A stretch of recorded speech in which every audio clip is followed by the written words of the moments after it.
Hi, today we're going to talk about a TKO book called Pound for Pound.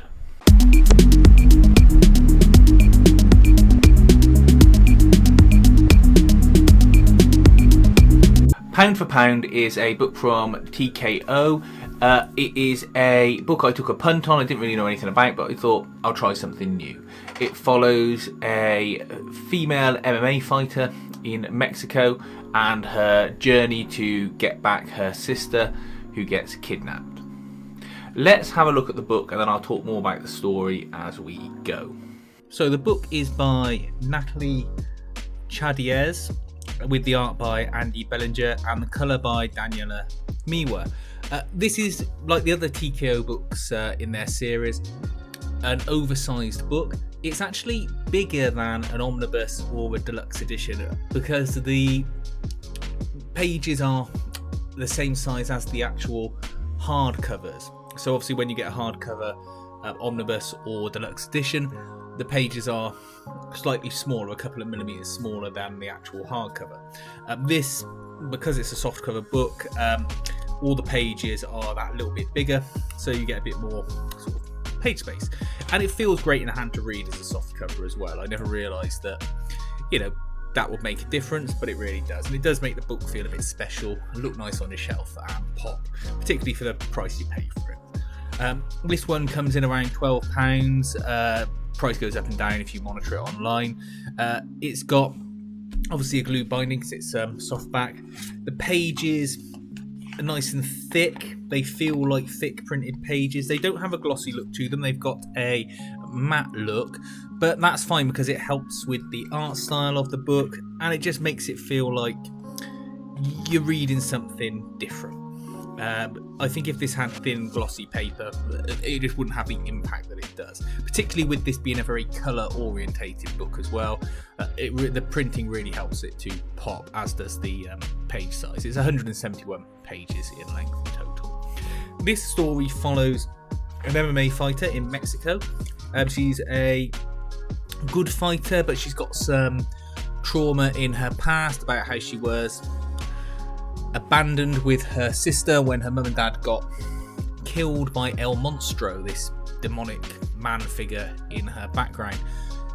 This, coupled with some head trauma, causes her to have these blackouts and remember bits from her past, but obviously that doesn't help when she's fighting. You've got great action scenes in this. The art is nice and chunky and clear, but it's expressive as well because the use of colour really sort of adds to the feel of it. The first part of the story is her not throwing a fight, getting a sort of local gangster who kidnaps her little sister, who she's obviously brought up, and her trying to go to this gangster's house to recover her sister.